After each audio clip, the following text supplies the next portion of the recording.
beaucoup sur nous pour les remettre sur place.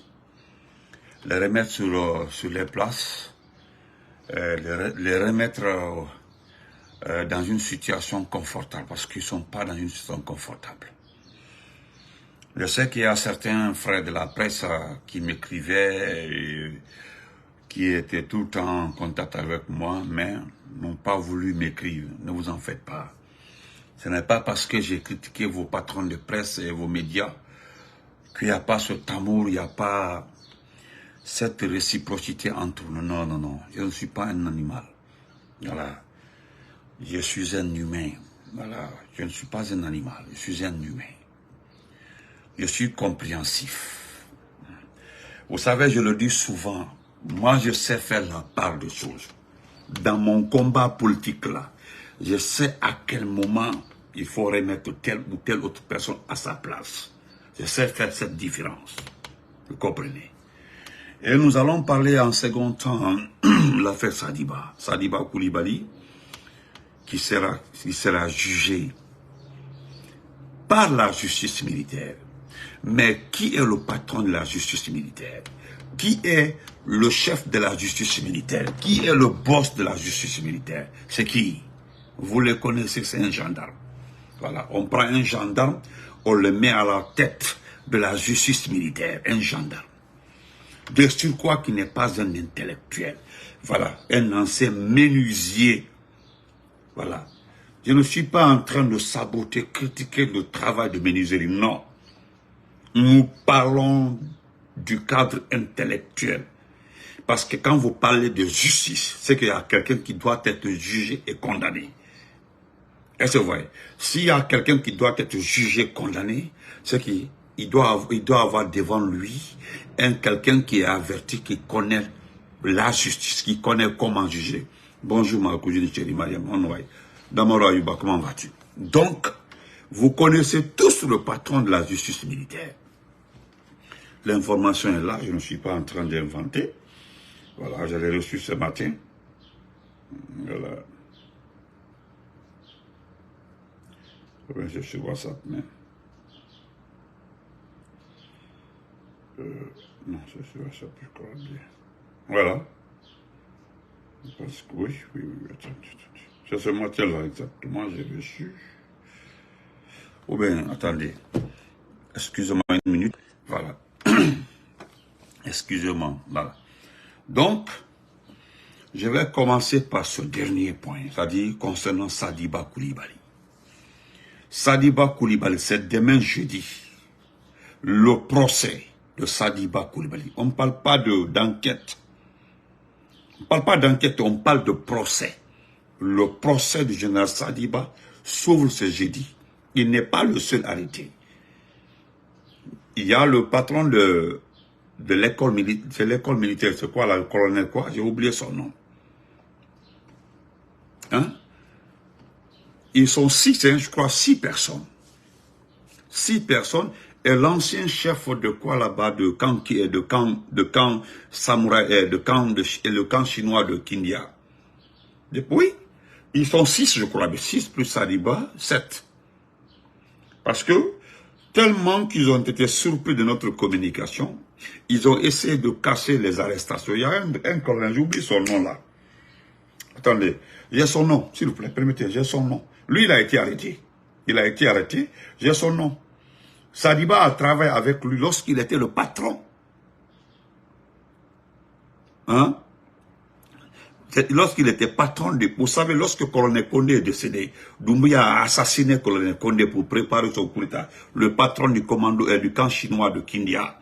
Voilà, les commandos chinois de Kindia. Vous savez très bien que Lansana Conté avait créé cette base comme la ceinture de Conakry, en cas d'attaque de Conakry.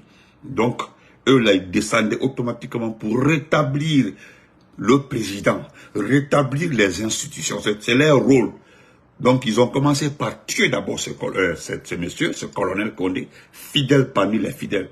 Et son fils était dans le groupe des forces spéciales. Lorsqu'ils sont partis, attaquer, parce qu'ils ont organisé l'attaque par 5 personnes. Imaginez le camp chinois, le camp commando chinois, attaqué par 5 personnes. avant les élections de 2020. Et qu'est-ce que Doumbouya a fait? On dit non, les forces spéciales arrivent. Ils étaient 5 personnes. Comment? Vous aussi, regardez les commandos chinois, armés jusqu'aux dents. Hein? 5 personnes attaquent tout un camp militaire. Et vous aussi. Hein? Et puis ils n'ont pas tiré quelqu'un, ils n'ont pas tué quelqu'un, ils sont allés juste tuer le patron des commandos chinois, le colonel Condé.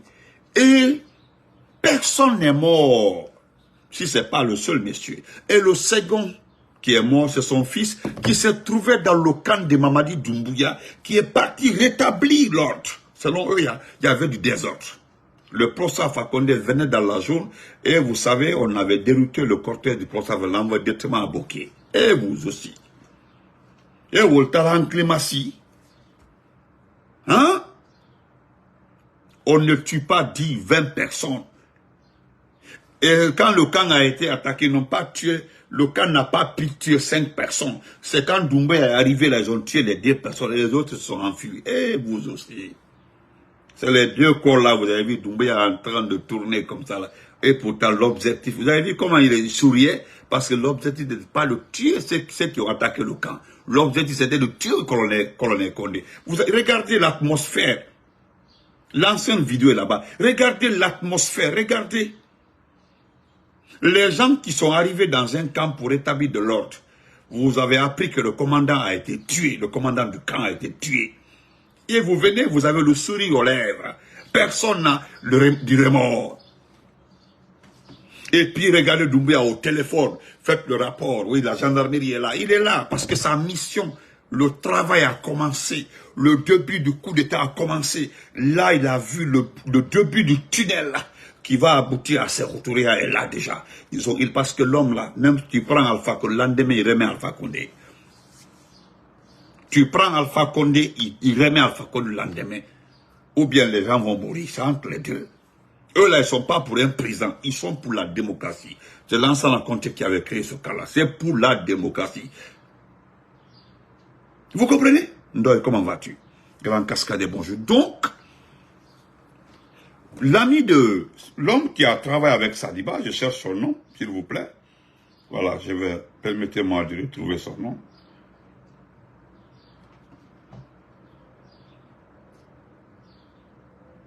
Attendez. Il y a son nom. Voilà.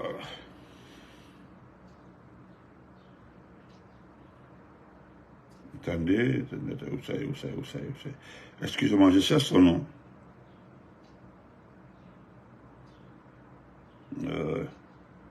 Voilà. Son nom est là. Voilà, son nom est là.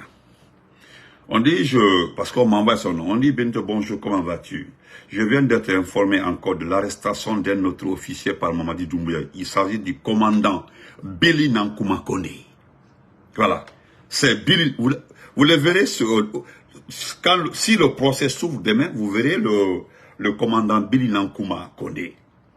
C'est qui Billy Nankouma? C'est le commandant du centre d'entraînement aux opérations de maintien de la paix à Samouraï à Kindia. C'est lui qui a été arrêté. Commandant Billy Nankouma Kone, le commandant du centre d'entraînement aux opérations de maintien de la paix de Samouraï. Ça, c'est à Kindia. C'est un proche, c'est un ami de Sadiba. Ils l'ont arrêté. Donc, le procès la s'ouvre demain. Et ce qui me fait mal, qui va les juger? Un d'abord. Sadiba est universitaire. Sadiba a fini l'université. Le commandant Billy Nankouma a fini l'université. Ce sont des intellectuels. Mais en face, la justice militaire, c'est qui? C'est Bala Samoura. Sortez-moi le diplôme universitaire de Bala Samoura. Sortez-moi le seul diplôme qu'il a obtenu. C'est une attestation, il a. Que quelqu'un vienne me dire le contraire. Une attestation. C'était une formation organisée. C'est la seule attestation qu'il a, le monsieur qu'on appelle Bala Samoura. C'est lui qui va juger le général Sadiba Koulibaly. On peut remonter le temps du général Lansana Conté, qui était le patron de la justice militaire au temps du président Lansana Conté. Ils sont tous des intellectuels. Tous des intellectuels. Donc, chers frères et sœurs, le procès s'ouvre demain jeudi. Sauf report. Sauf report. Je ne suis pas en train de soutenir quelqu'un. Je suis en train de dire la vérité. De quoi repose-t-il à Sadiba? Et pourquoi arrêter les autres? Parce que c'est à travers le blogueur sénégalais, le volé, le fanfaro qu'on appelle Kaz Fofana, que nous avons appris qu'il y avait tentative de coup d'État. Hein. Donc, selon eux, il faut trouver d'autres éléments. Il faut trouver d'autres éléments pour ajouter à Sadiba, pour que le mot coup d'État, tentative de coup d'État, porte. Parce qu'on ne peut pas arrêter Sadiba seulement et puis parler de tentative de coup d'État. Il faut trouver d'autres personnes pour que ça colle. Wallah, mon Souza, c'est une Souza, Wallah, tu as raison, mon frère. Dans ce pays, il y a trop de foutaises. Sadiba est université, il a fini, il a trop de diplômes militaires. Il n'est pas malhonnête comme Bala Samora. Vous allez fouiller partout. D'aucuns diront que non, c'est Sadiba qui est parti avec un arsenal pour casser la maison de Erasme Diallo. Mais regardez qui était le chef de mission. Pour récupérer la maison d'Erasme Diallo, qui était le chef de mission? Qui?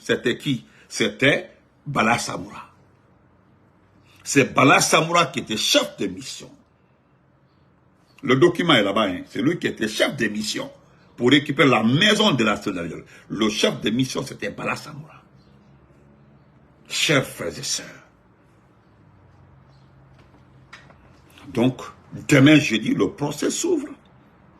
Et ce qui me fait pitié, c'est qu'ils ont fini de détruire l'armée guinéenne. Ils ont fini de désarticuler, démembrer cette armée guinéenne. Parce que ces officiers-là ont été formés par l'argent du contribuable. Vous avez écouté cette, excusez-moi les femmes, cette prostituée qu'on appelle Yene Diaby. Vous l'avez écouté, non? Cette patronne de la haut commissaire de la communication. Vous l'avez entendu, non? Je ne vais pas perdre mon temps là-dessus. Madame la haut commissaire de la communication, haut commissaire, madame Yene Diaby. Moi, je vous ai très bien entendu. Vous avez dit que quiconque, c'est vous qui l'avez dit, que quiconque se met, excusez-moi,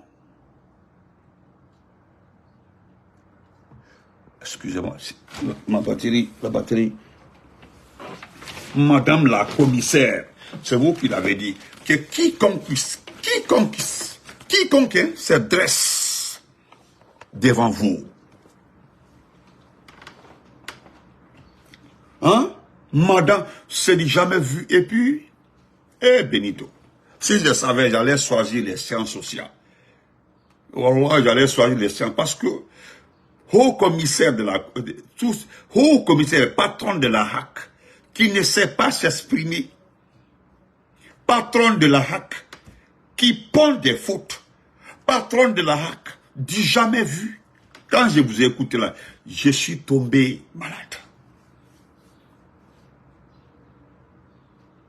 Hein? Non. Et puis avec tes mèches, il faut voir cette perruque. Des perruques de 1903. Bibo Dabou. Damani, comment vas-tu? Hein? Madame, moi, votre phrase est là, hein, je l'ai ici. Moi, j'ai juste pris ça pour garder. Il y a ta photo ici. Voilà. Voilà ce que vous avez dit. Quiconque se met à travers nos chemins, ils vont l'égorger. Nous allons l'égorger. Vous avez parlé d'égorger. Madame. Si moi je ne connaissais pas certains sociologues ou des journalistes qui ont fait les sciences sociales, qui parlent du bon français, voilà, qui parlent du bon français, sinon je ne peux pas être commissaire de la HAC, et pondre des fautes, et puis s'exprimer très mal, des phrases décousues.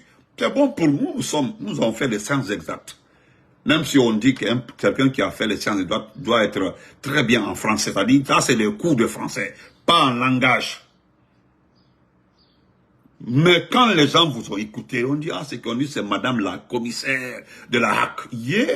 Tchoboti. Vous ne pouvez pas enchaîner 2 paragraphes. Hein? Est-ce que tu as écouté Fana Souma, au moins? Tu as écouté Ben Dadasila. Tu as écouté Jean-Baptiste Soulian. Est-ce que tu as écouté... Voilà. C'est des gens-là, si on les mettait à la hack, même s'ils sont... Voilà. L'espèce sur le français est simple dans leur bouche. Ils ont la facilité de manipuler ce français. Mais madame la commissaire, celui qui se dresse sur notre chemin, nous allons l'égorger. Le mot égorger est grave. C'est très grave. Mais nous avons capté, gardé. Vous avez écouté mon grand frère, Lincoln? Hein? Vous avez écouté mon grand frère Lincoln? Vous devez revomir ce que vous avez dit. Revomir. Parce que vous n'avez pas bien vomi. Vous pensez que madame la commissaire, je ne veux même pas perdre mon temps. Vous pensez que ce pays-là vous appartient? Ce n'est pas grave. Et Karo et Sini, c'est les 2 militaires. C'est parce que vous savez, Mamadi Doumbouya a une unité. C'est à cause de ça que vous bavardez. Et puis tu accuses, tu dis qu'il y a des corrompus au M5. C'est toi qui le dis. Il y a tellement de révélations dans tes propos. Il y a tellement... Hey, il a comment cassia, madame la commissaire. Madame la patronne de la HAC. Vous pensez que fermer les presses privées, fermer les médias privés et compter sur les médias publics vous rend fier, madame? S'attaquer à la presse privée. Madame, je pensais que vous allez à l'école au moins. Ce sont les opposants, la société civile, les presses privées.